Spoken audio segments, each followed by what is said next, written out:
আসসালামু আলাইকুম। কেমন আছেন সবাই? আশা করছি সবাই ভালো আছেন। আমরাও এক প্রকার ভালো আছি। আজকে 10ই মহরম। আমি আজকে রান্না করব গরুর মাংস। আর সাথে থাকবে ভুনা খিচুড়ি।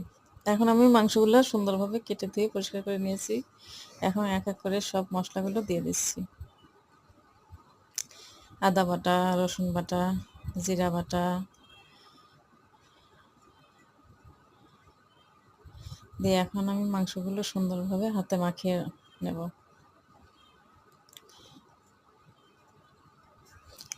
আমি কি মশলা কিছু বেটেও রেখেছি, মানে মরিচ, জিরা, পেঁয়াজ একসাথে এগুলোও দিয়ে দিচ্ছি। এখন সুন্দরভাবে সরিষার তেল দিলাম।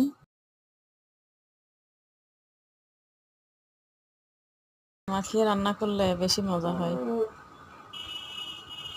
এখন আমি সামান্য একটু হাত ভিজায় পানি দিয়ে মাংসটা বসিয়ে দিলাম।